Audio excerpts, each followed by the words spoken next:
Okay, so we'll take a look at this. So we'll load up these data sets, and here, let me pull up the help on car seats. Okay, the car seats data set. It says it's a simulated data set containing sales of child car seats at 400 different stores. So it's not actual data, but it's probably based on some real data that they had. And so we're looking at the sales at each location, and then we're looking at the kind of the competitor price and kind of the community income level, so how things like that. Advertising, local advertising budget for a company at each location, population, price, shelf location with and this is a categorical one, whether it's bad, good, or medium, and then the age at the local population, education level, whether it's an urban location or not, and whether the store is in the US or not. Okay, so we'll just we'll start off with that, and it looks like they fit sales as in kind of the example data. They can fit a linear model as between sales and advertising plus price. Okay, and I've already attached car seats, so we don't have to do that. Okay, kind of just okay, so we get some kind of model here, adjusted R squared of 0.278 or something like that. Okay, but here we're talking trees, so we'll start with that. Okay, so we're going to do a classification tree, and so we're going to try to predict if sales are high or low.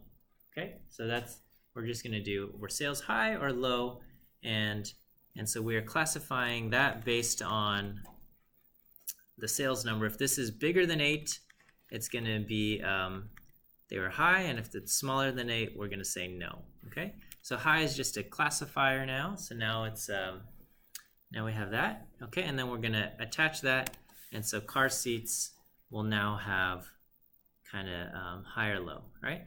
So if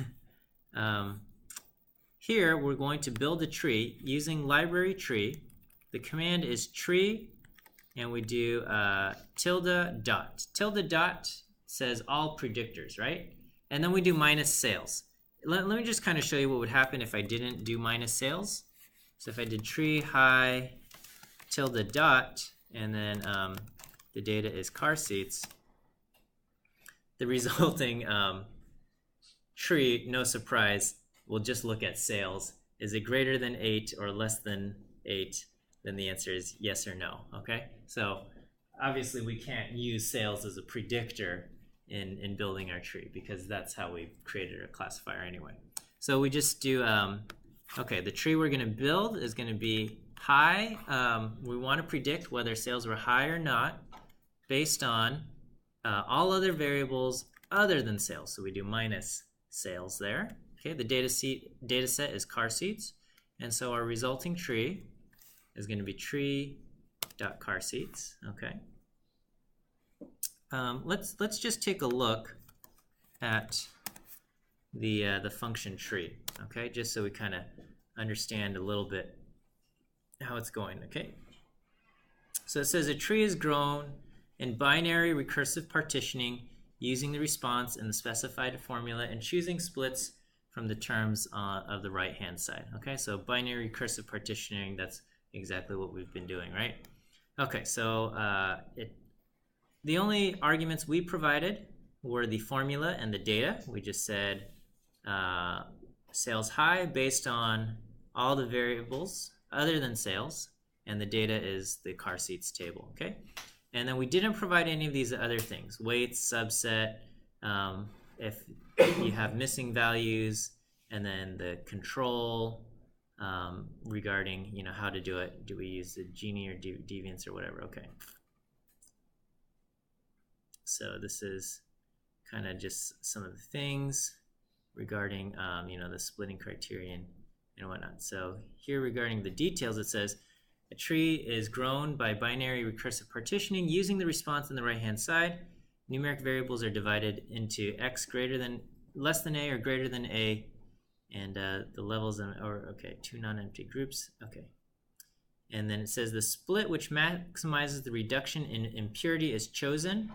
The data set split and the process repeated. Okay. I'm sorry? Your thing doesn't say that, or? Our code says like the object height of line 6? What's the argument you're getting? the object height of Oh, you have to create this high equals if else sales less than equal to 8. No, yes. So you have to create that first, and then you have to attach that to the data frame. Huh? Okay. All right, and then it says the tree is grown to limited to a depth of 31 by the use of integers to label nodes, and then okay. So anyway, this is what it gives back. All right. So this is the tree that it created. We can kind of look at tree.carseats just to kind of see, and we see there's lots of different nodes that it has created. Okay. So first it looks at overall our data. Before we do any kind of split, we have 0.41 versus 0.49 as far as if I did a mean on, oh wait.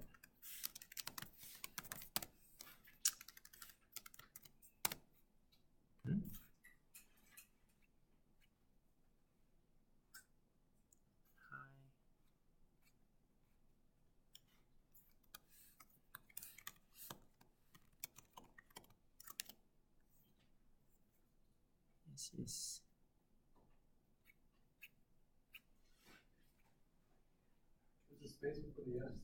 there's a space. Oh, look at that. Okay. Sloppy. All right.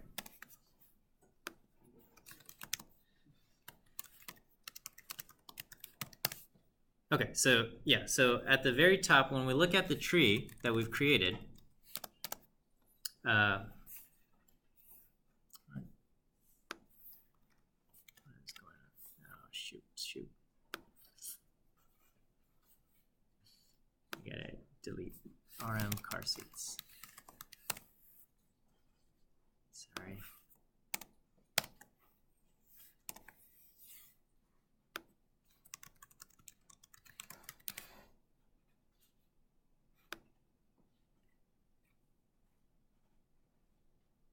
Yeah, so we have this at the beginning, at the top level. We've got 59 to 41 split, and then we can kind of see the purity at each of these levels. So this is kind of, the tree grows to a pretty fair-sized depth here. Okay, not crazy, but that's what we have. And then, and if we ask for the summary on this classification tree, it says variables used in the tree construction. It tells us, kind of the shelving location, the price, the income, and all of those things. It says we have 27 terminal nodes, and this is our misclassification error rate. So after having 27 terminal nodes, we have an error rate of 36 out of 400, so an error rate of around 9% out of our data. Okay. The deviance. Okay. This value is there's a formula for that, and that's kind of based on the number of observations that belong to a certain kind of one of these terminal nodes multiplied by kind of the purity of that node. Okay. And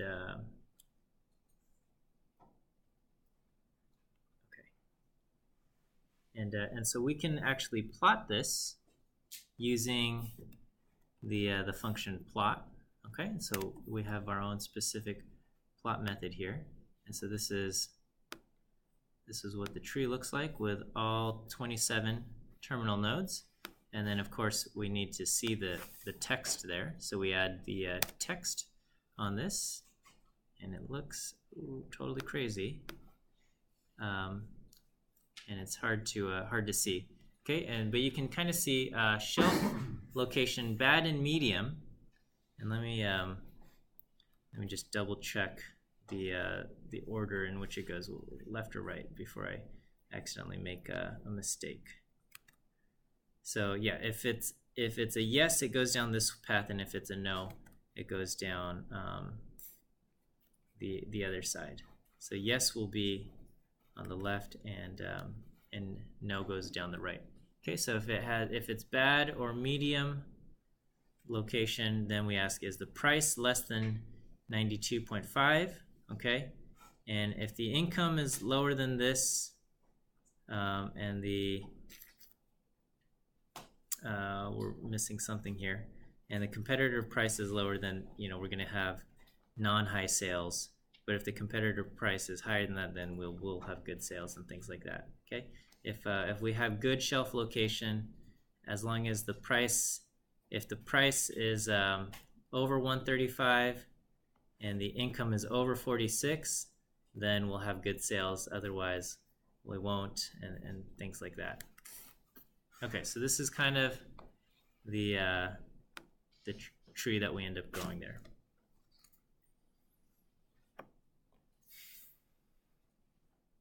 Okay, what we should do is we should kind of test to see how good our tree is at making predictions. So we're not bootstrapping here. We're going to split the data into a training and a test case. Okay, and so here I'm just going to do a 50-50 split. So we're going to put 200 into the training and 200 into the testing. So if you want to get the same results that I do, you got to do, or as the textbook does, you got to do set seed 2, and we're going to just randomly sample out of those 400 rows. We're going to sample 200 of those values. Okay, so these are the rows that we've selected, the 200 rows we've selected, and so our test data will be carsets.test, and we just remove these rows, the training data rows. Okay. And then the results for whether it was high sales or not is just going to be that vector high, but we remove the corresponding locations. Okay, not bootstrap because we're not sampling with replacement or anything like that. Okay, and then so now the car seats tree that we build is built exactly the same way, right? So we say tree high based on everything else except for sales, and we're going to use the subset train. So I do this. This is kind of my resulting tree.carseats, and then based on this tree, we can now feed in the data set carseats.test, and this will, if we use the predict function, it will feed in all 200 rows in carseats.test and return a prediction of high or low. Okay, so if I do, if I just do head on carseats.test, okay, these are kind of the first 6 rows in carseats.test, and head for tree.prediction, it's no, yes, no, no, no, yes. Okay, and we can kind of, let me just plot my tree and this, so we can kind of see. All right, for this we said, is the shelf location good or bad? It's bad, so we're going to go down this way. Then we said, is pricing under 142? It is. Okay, then we asked, is shelf location bad? It is, so it's here. And then is income less than, I can't see, Income less than 100, it is, or I don't know, where's income? Income is less than 100, so we look at this. Is age less than 33.5? It's not, so our prediction is no. And indeed, if we look at the prediction we made using that tree, it's a no, okay? And so, so R feeds, R calculates kind of everything for that. And okay, so anyway, it makes the predictions there. So now we want to know how good is our predictions versus the actual, okay? So we can compare head of the actual results, okay? And so actually in this first case, we predicted no, but the real answer was a yes, okay? So, so we can just table these two, and it creates kind of an intersection. So we see we predicted no, and it was actually no 86 times. When we predicted no, it was actually a yes 27 times. And when we predicted yes, it was actually no 30 times. And it was actually yes 57 times. So what kind of error is that? Okay, well, we are correct 86 plus 57 times out of 200. So we are correct around 71% of the time, 72% of the time. So this is, our tree did this. Okay, so that's the tree, and we might say, okay, well, what if we pruned the tree? Okay, and so again, the way we decide on where to prune the tree is we have that value alpha, which is kind of the tuning parameter, which says this is the penalty that we will apply to having a complex tree. Okay, so to do this, we will run the function cv.tree. So cv.tree, if you just kind of look it up, this is cross-validation for choosing tree complexity. So it runs k-fold cross-validation to kind of find out the misclassifications as a function of the cost complexity parameter. Here they call it k rather than alpha, but that's basically what we're doing here. Okay, so again, because there is a random component to cross-validation in how it splits up the data, if you want the same results as the textbook or what I get on the screen, you'll have to set your seed here. Okay, so we do set seed, and we do let's run the cross-validation. Okay, the cross-validation, you got to fit in a tree that has already been fit, right? So the tree, this tree.carseeds, this represents the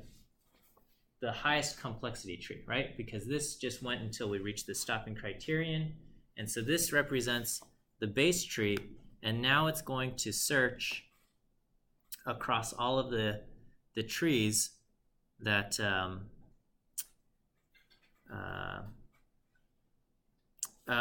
subsets of these trees. Okay. So here we're going to tell it we want the misclassification in order to kind of guide the cross-validation and process, but we've got other kind of functions here. Okay, so we'll go ahead and I'll run this. All right. Okay, now let's we can take a look at the resulting thing. So there are kind of a few parts to it. The resulting will return size, dev, k, and method. Okay, so that's the size and the deviance and the k. All right, so this is what we have, and so it kind of tells us that if the size of the tree has kind of 19 buckets at the end, this is what we get, and this is kind of what we have. And so if we look at where the kind of the test error rate is the lowest, we see that this is the lowest here at 50. The deviance is 50 at a size of 9. Okay, so that's kind of how we read this. We look at the results of the cross-validation, and we see at 1, 2, 3, 4, 5. At the fifth entry at 9, we're at 50. Okay, and this uses a cost complexity parameter of 1.75 to do this. So at the fifth point, 1, 2, 3, 4, 5, we're at 9. The deviance is the lowest at 50, and the cost complexity parameter that they've used is 1.75 here. Okay, so and we can plot this to kind of just see which one it is. So looking at car seat size versus the deviance, we see it's the lowest at 9, and then when we plot the K to use, we see it's right here, which is the 1.75. Okay, so what we're going to do is we're going to use the function prune.misclass, and we feed in the complex tree, and we say the best one has a complexity of 9. Okay, so our original tree is this. Our training tree looks like this is what we have. Okay, and then we're going to simplify this down so it only has a complexity of 9. Okay, so we'll run that, and then compare that to this. This is how so it's got rid of a bunch of the other things, and these are kind of the resulting trees, and so we have this. Okay, and so this is the resulting tree. Okay, so it's a lot easier to read now. So shelf location, bad, medium, that's still important, but then now we're looking at the price and then all of these other things, and this will help us decide kind of what we have here. Okay, and so we can see how our prediction works. So now that we've pruned the tree, this is our pruned tree, and we can use it to make predictions.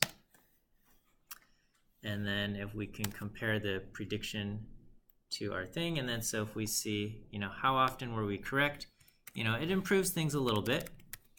94 plus 60 over 200. Okay, so we have 77%. So it improves it a little bit, but it makes the tree a lot easier to see. So it's a lot less complex, and we have improved performance. Okay, but the performance isn't super great. 77%, which is a lot better than flipping a coin, but that's like a C plus, right? Okay, that's for classification. Okay, we can look at a regression tree example. All right, so for the regression tree example, we're gonna load up the library MASS, and we're gonna take a look at the Boston data set. Okay, the Boston data set is housing values in Boston. Okay, and so we have a bunch of variables in here, and okay, and we're gonna look. We're 506 rows for different kind of suburbs, right? And we want to know kind of the median value of occupied owner homes, right? So how much, what's the median value of one of these 506 rows? And these are all the different predictors that we can use to try to figure out the kind of the median value of the homes. Now it's not individual homes, it's kind of just like, here's this suburban district that we've designated, and there's 506 of these little districts that we've kind of created or that they've figured out, and they have values for each of these. So we're trying to make a prediction for each of these things. Okay.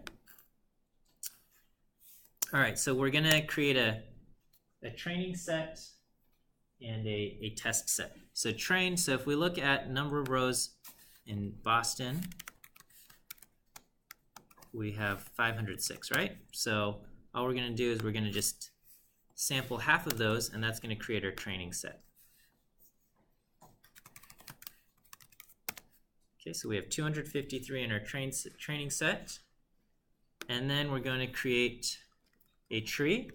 We're going to just say, let's predict the median value of these homes based on all of their predictors using the training subset.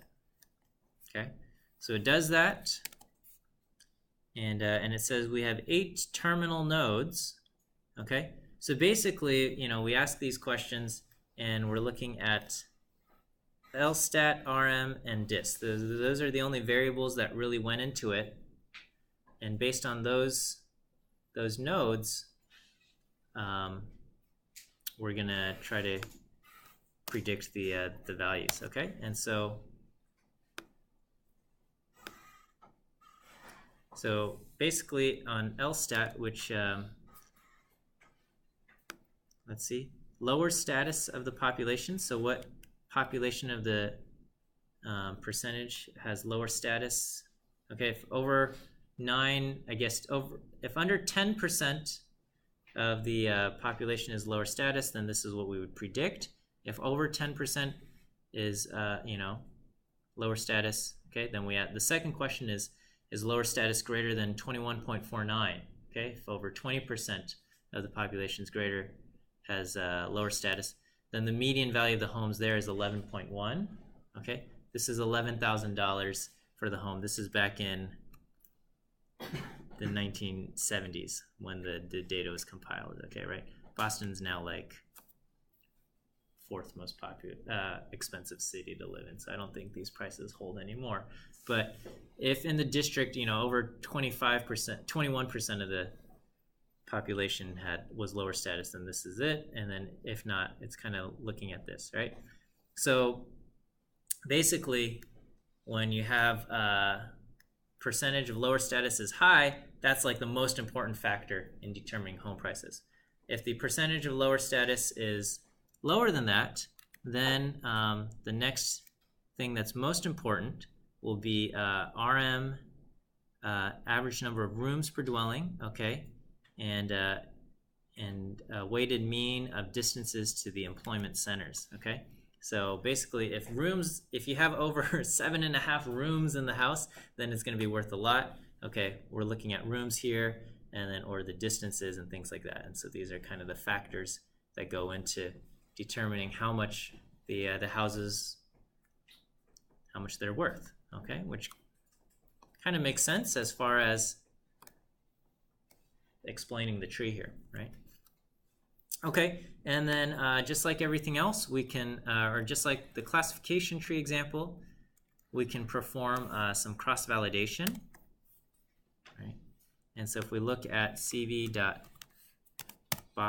okay, we can see our deviance is 8765, 1, 2, 3, 4. Huh.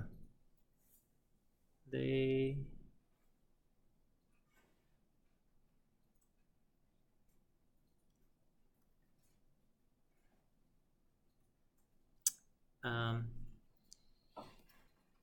so if we let me just kind of plot this, and okay, so looking at how the deviance changes over as compared to the size of the thing, you know, we see major gains until we get to 4, and then the gains that we get in terms of reducing deviance drops off significantly. Or I mean, we don't get as many gains here. And so the book chose 5 as far as the result. And let me just see the reasoning for that versus why didn't they just choose 4?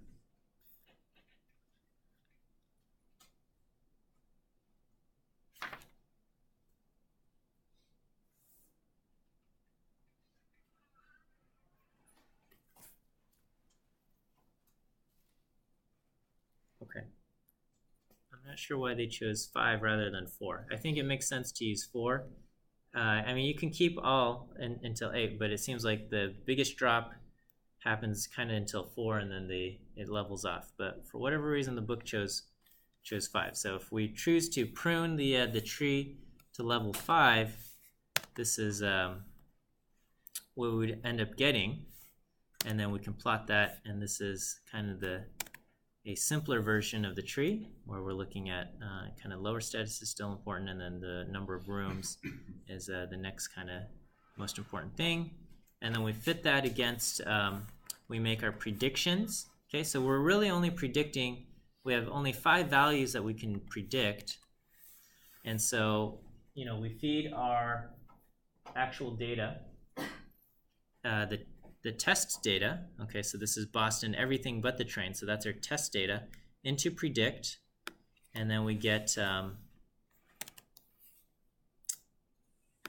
the actual test results, and we can plot how our predictions did against the results, right? So we have these are what we predicted. Oh, I'm sorry. Here we use the original, not the pruned tree. I think that's a typo. So if we do our prediction versus that, okay, so we have, these are kind of the 5 values that we've predicted, and so we can see that indeed there's a strong relationship, you know, positive correlation, as we would expect, between what we predicted and the actual values.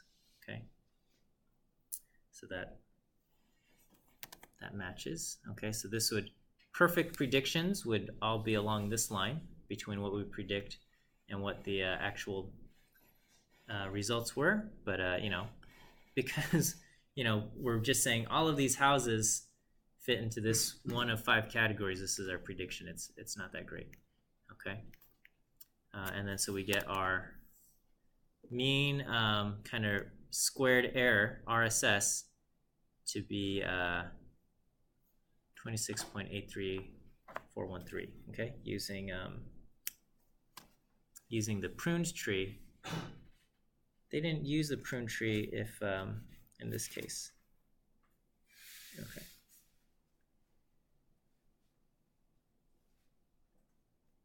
Oh, I'm sorry. Okay, so let me just go back, and we'll create the tree, and we won't prune the tree. Oops.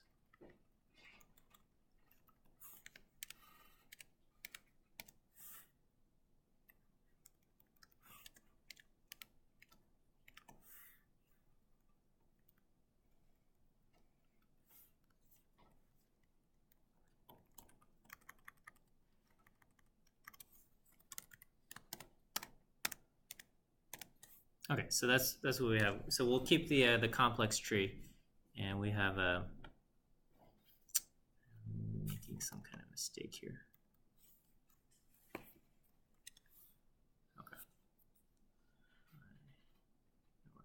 Okay, and then for bagging, we can load up library random forest. Okay, bagging in random forest.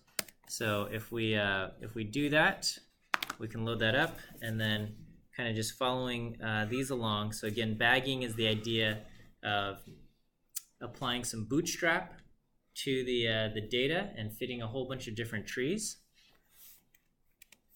So I use the command random forest to do this,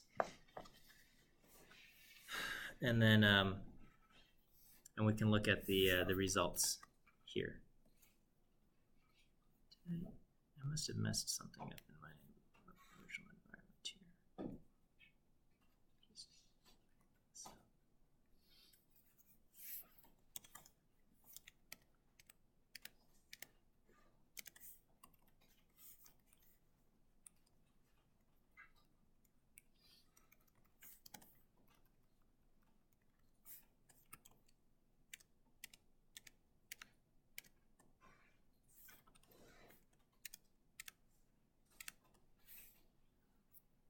Okay. I think that's more correct. All right. And then, so we can see the difference between kind of the bagged predictions and what we get. Okay, and so this is what we get after bagging. Okay, and so with bagging, we get a bunch of different trees and we average the results of those trees. So we don't have just 5 predicted values. We have a bunch of different values because we're averaging all the different trees that we created. Okay, so we get a better spread here, and so this looks a lot better. Okay, and we can ask what's the mean RSS there, and it's a lot lower there. Okay. We can change the number of trees. All right. And see how that might affect things, and it just changes things a little bit there. Okay, mtree says we're going to use all 13 predictors. Okay, and on the other hand, we can do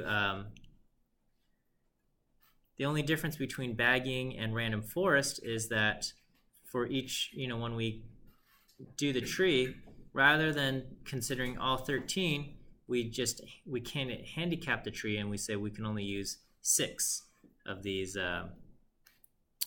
variables or some other number here. Okay, so here with random forest, we purposely make each individual tree do less of a good job, but overall when we combine them, then we get better performance here.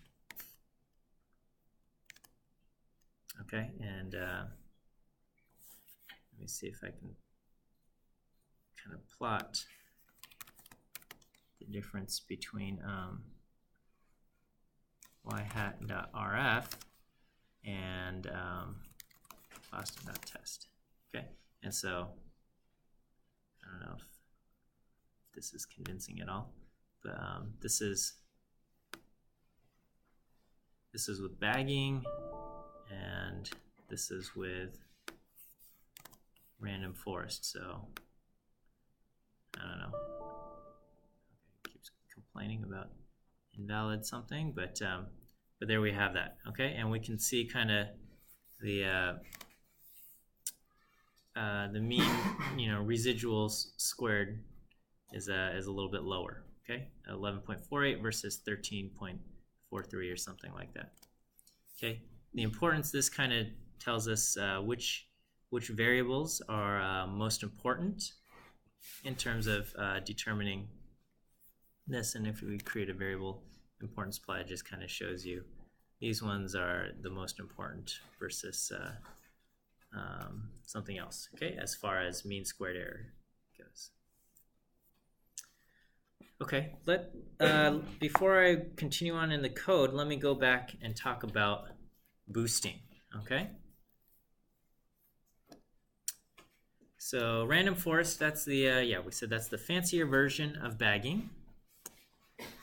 So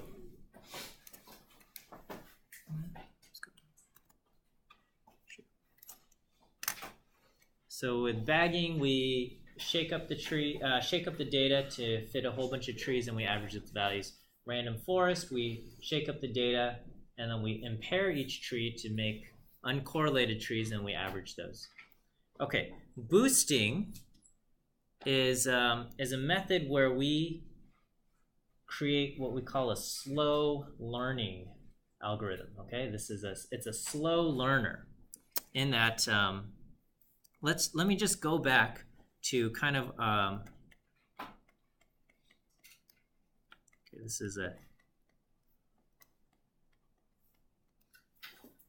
slow learner, and so we originally start off, and it's a little bit silly, and you might look at this and say, oh, this is terrible, but our first model, okay, f hat of x. The fit for all values, this is going to be for regression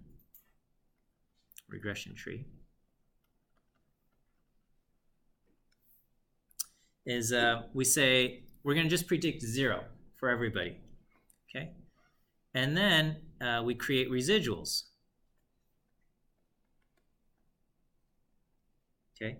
The residuals, r sub y is just, r sub I is equal to just each data point, okay? So if, let me see, do I still have x is 1 through 5, and then let's do y is 1, 1, 3, 7, and 8, okay?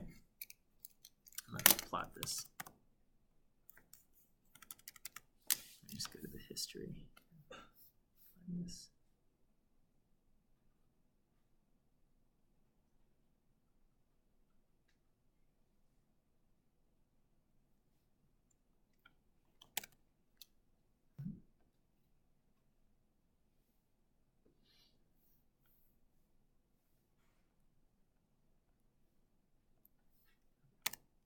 All right, so I've got this, and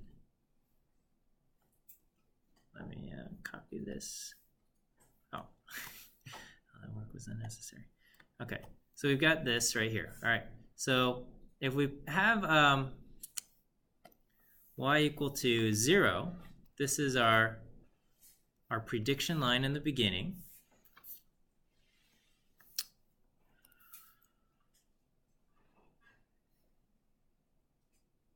Okay, and then we fit a tree.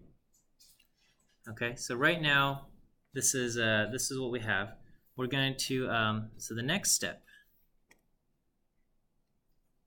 So this is kind of step 1. Okay, so step 2 is we fitted, I guess 2a, we fit a tree, okay, and we'll fit just a stump, okay? So you could fit more complex things, but a stump is just a single branch. So basically just one node that to the training data, right? And so what we'll do is, so looking at this, we'll say, okay, the best one, okay, so this tree will be, as far as x goes, okay, it will be, is x less than 3.5? And if the answer is yes, then we'll predict, I think earlier we had 1.667, and if the answer is no, then we'll predict 7.5. This is kind of our tree, right, at this point in our data. Okay, and so when we do this, so we fit a tree actually to r sub I, and then we add this to our current tree, but it's adjusted by this really, not terrible, but this thing called the shrinkage parameter, okay? So we add the tree to our current model, f of x, okay? And so basically, to f of x, okay, wait, after multiplying by lambda, okay? This is the lambda is the shrinkage parameter.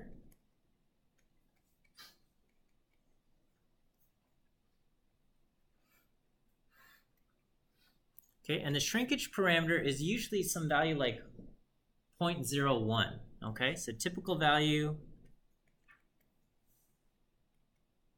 is equal to 0.01, maybe even 0.001. So some really small thing, okay? So what does this end up happening?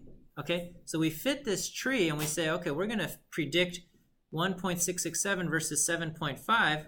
Well, our updated tree now now looks like this. It's going to be 0 plus, okay, basically, if x is less than 3.5, then it's going to be 0.01 times 1.667, or plus if x is less than or is greater than 3.5, it's going to be 0.01 times 7.5.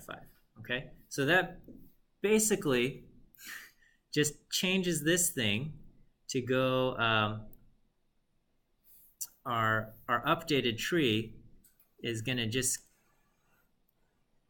maybe for the illustration of this, instead of 0.01, I'll just use 0.1, okay?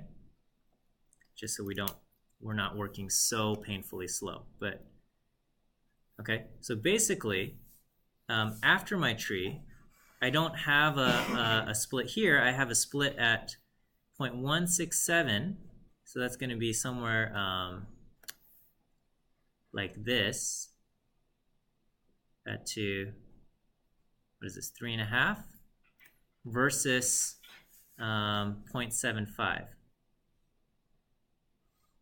right here. Okay, so this is what we have now. So this is my tree after my model after one iteration using kind of a parameter of 0.1. Okay, so you're like, well, this thing is still terrible, right? Okay, well, yeah, that's exactly what a slow learner is. Okay, it's going to be terrible in the beginning. Okay, and so at the next iteration, let me see if I can copy this. I still haven't figured out how to use this program very well.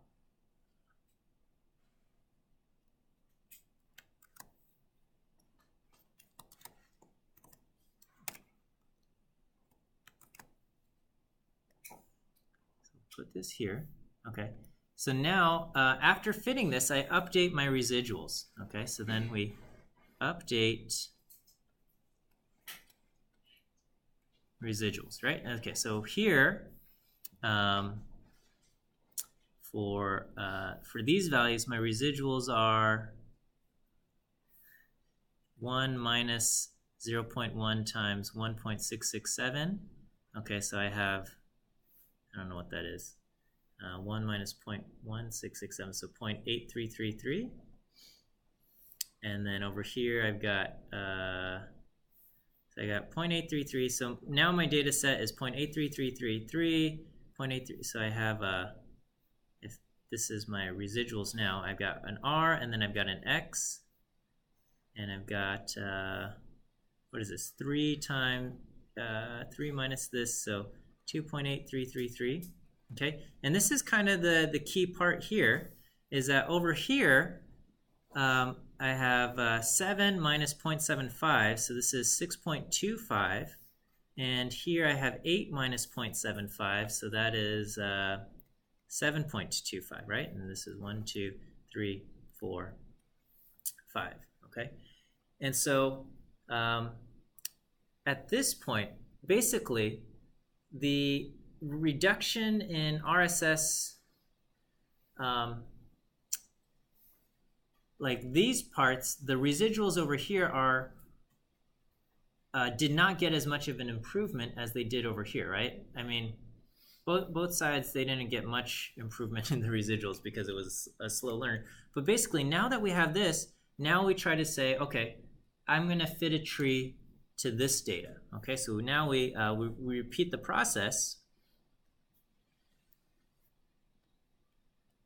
Okay, and we fit the tree to our new residuals. Okay, and so I don't know. So basically, if I plot the residuals, the R sub I, these are brought down, and these ones are a little bit different. Okay, and so I think this best plot is still going to be at 3.5. Okay, and so we add in a 3 point, an improvement here. So I'll still probably have a split at x less than 3.5. And if it's less than 3.5, now I have to average these values.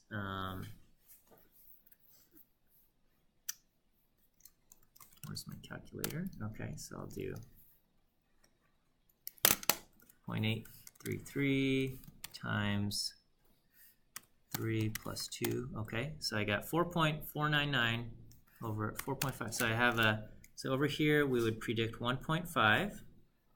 And then on the other hand, we'd have 6.25 plus 7.25 divided by 2. And we would put in 6.75. Okay, and so we would add this. So our current model is basically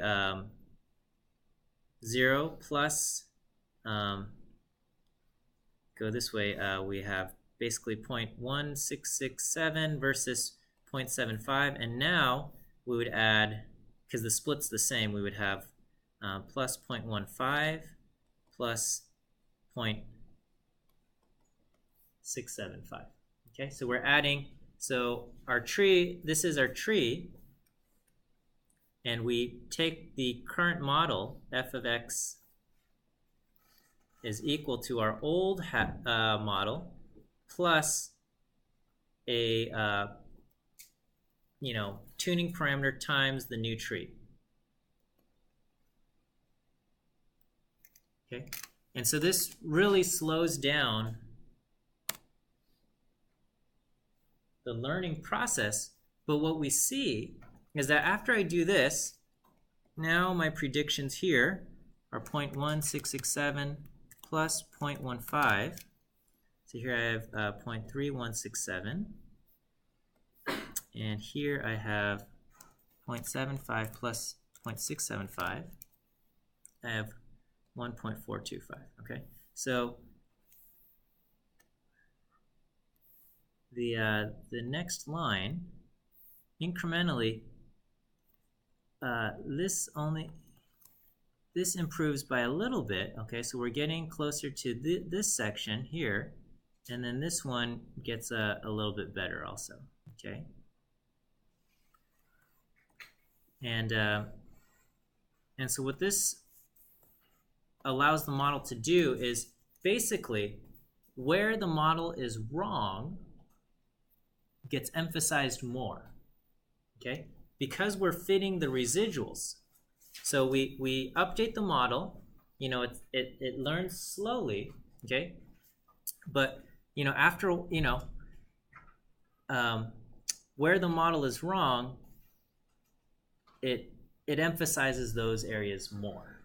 Okay, I don't know if you guys can see that. Because the model was really wrong in the beginning, and then we're making improvements over here, and because we're learning slowly, the model is still wrong, and so it kind of puts more emphasis on these areas over here. Okay, and then we're eventually going to get to a point where probably this side catches up to here, and then I think, so we can imagine later down the road, where at some point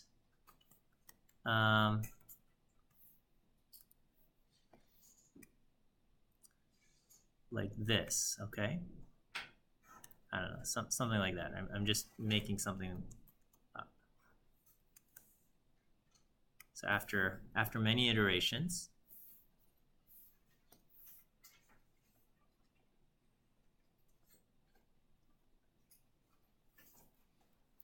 and then it will realize, okay, maybe the next best split is isn't at 3.5, but maybe it's I don't know, later on or earlier on or something. And it's going to basically, because we're fitting the residuals, it puts a greater weight on the areas that are wrong. And we're just incrementally adding little improvements to our prediction.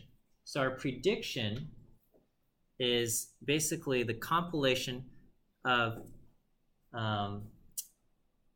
the decisions of like kind of a series of maybe, you know, like hundreds of trees, some of them very, very similar and identical to each other. And, but, you know, we're kind of like stifled at each step. So rather than just going straight to, you know, the mean of this segment and the mean of another segment, you know, it's like, just imagine yourself being kind of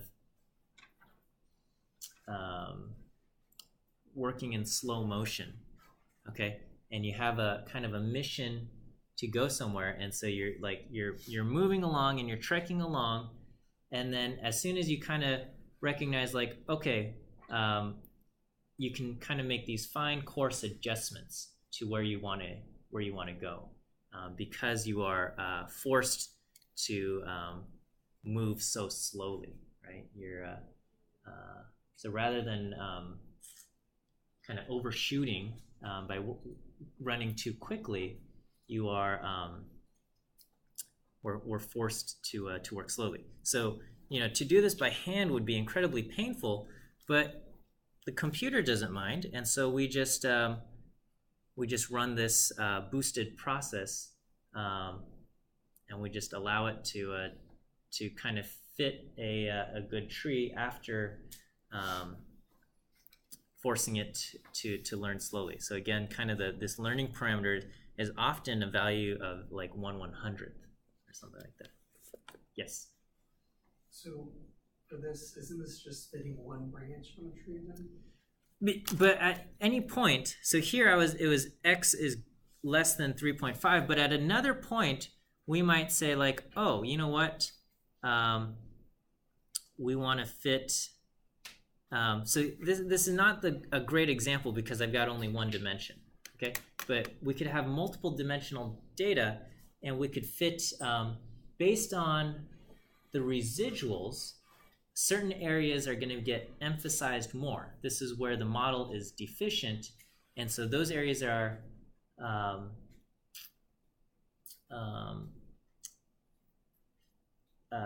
emphasized when establishing the next tree that needs to be made, okay? And then the next tree, if you had it in a regular thing, maybe that would overfit, okay?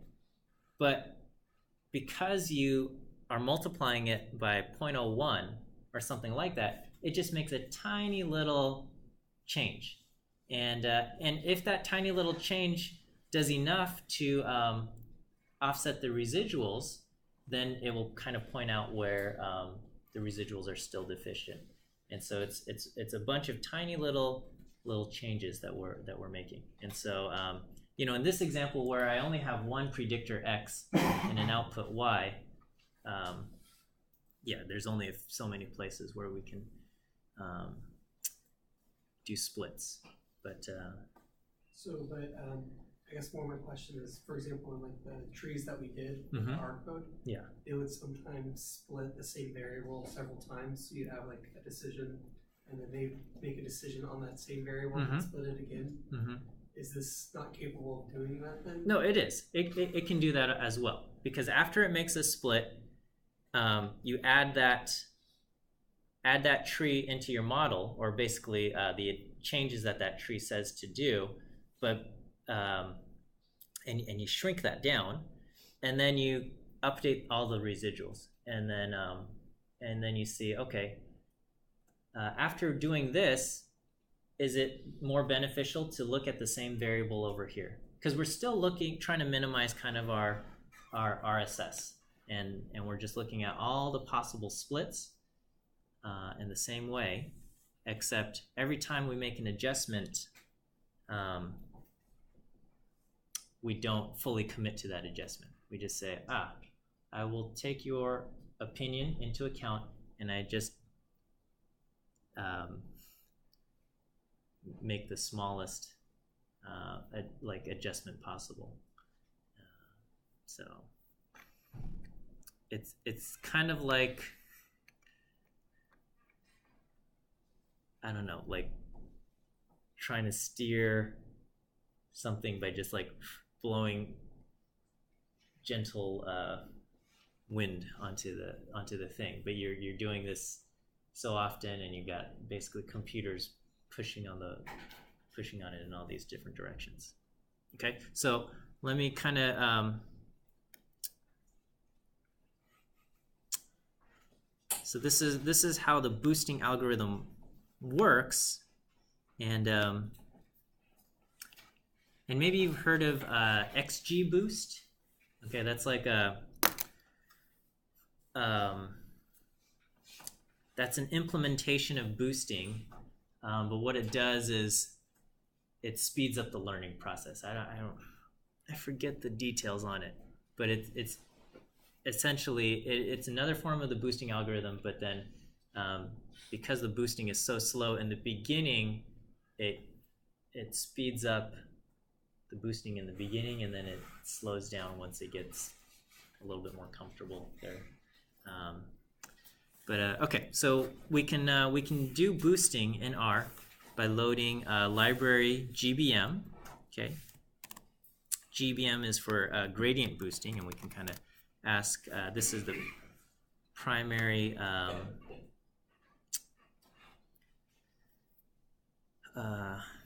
I guess generalized boosted regression. Okay, this is the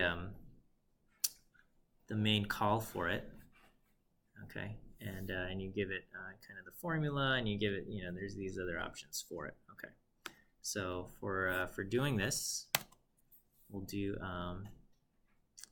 we'll set the seed.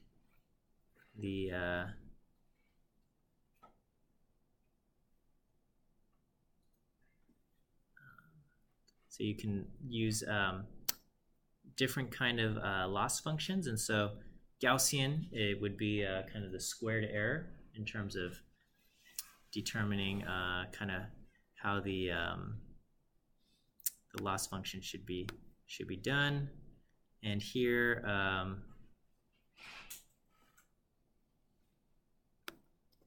me just double check my notes.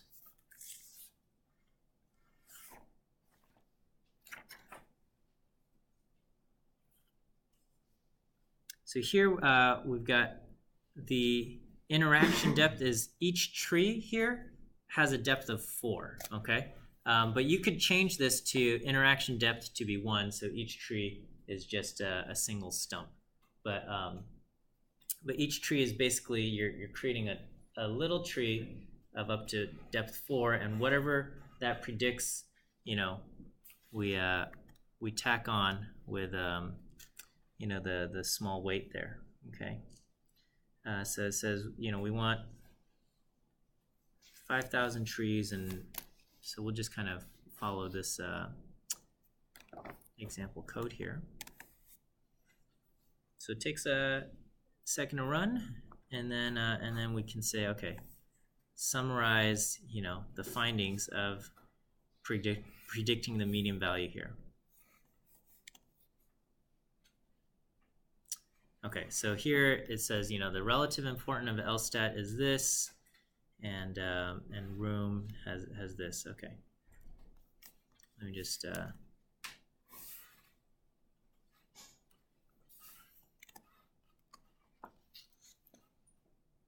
these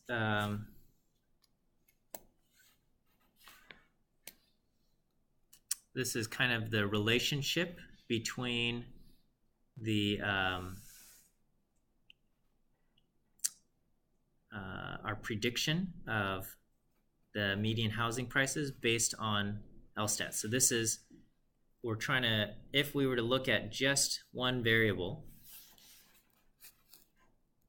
here is how does the our prediction for the median house, how is that affected by the number of rooms? What we see is that over here the median house doesn't change too much, but as the average number of rooms in a district goes up, then the median house in that district climbs up very rapidly. If we look at the percentage of kind of people who are of lower status in this district, how does the average price, predicted price go? It drops as we see this. Okay, so now we're going to use our boosted model to make predictions. So we're going to create our predictions based on the boosted model. And here we can calculate the mean error here. We can create a plot between y hat dot boost versus what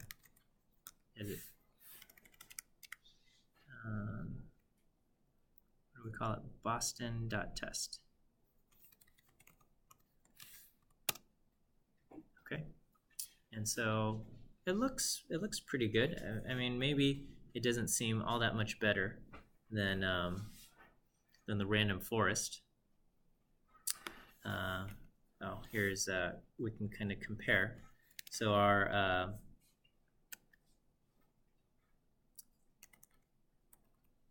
so this is the bagging. So okay, so for boosting we had this. Wait, no, that was the bagging. Okay, so for boosting, our mean residual sum of squares is 11.844. For bagging, it was 13.43. And then for the random forest,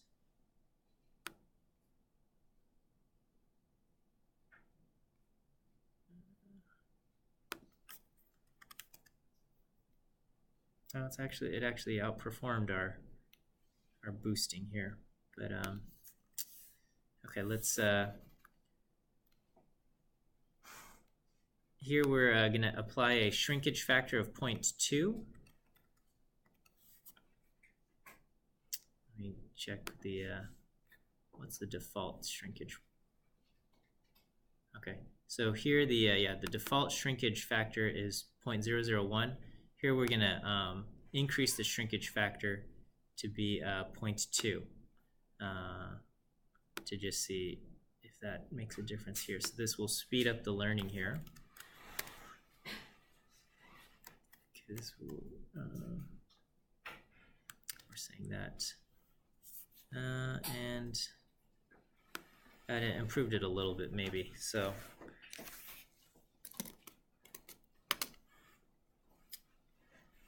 yeah, using a larger, in this case it made the learning a little bit better, but you know, not significantly.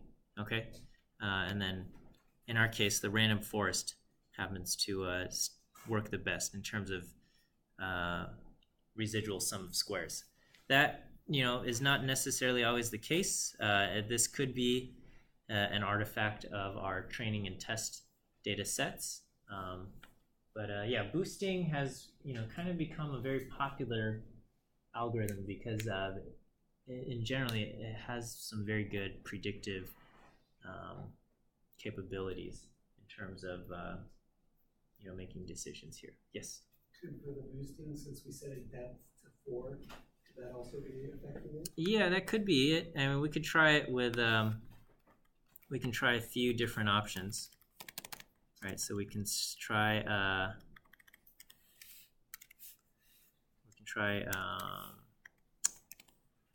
that, and we'll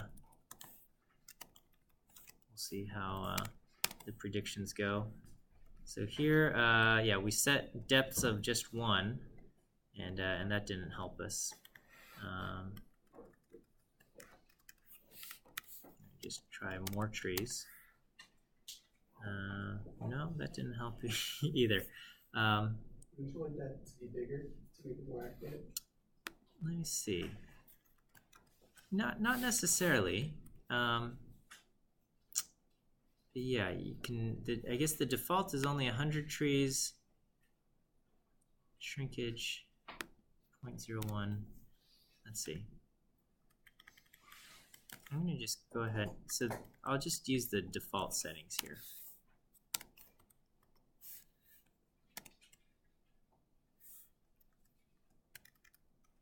I need to pass this. Trees.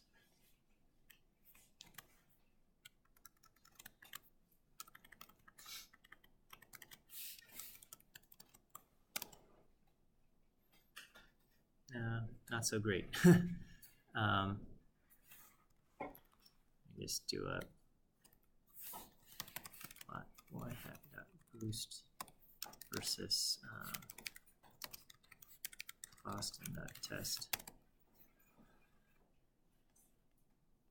Yeah, so if I only had 100 trees, I guess maybe didn't learn quickly enough.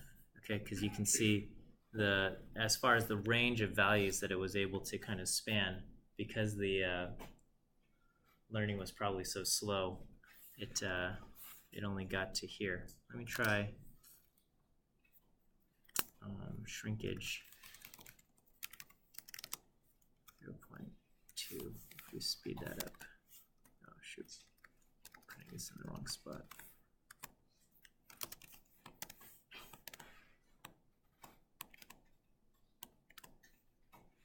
Yeah, so that improves things a little bit. So yeah, let me see. What's the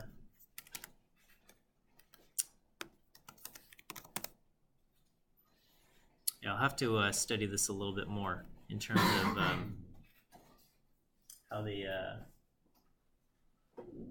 boosting code works. But yeah, the general idea is you apply this really,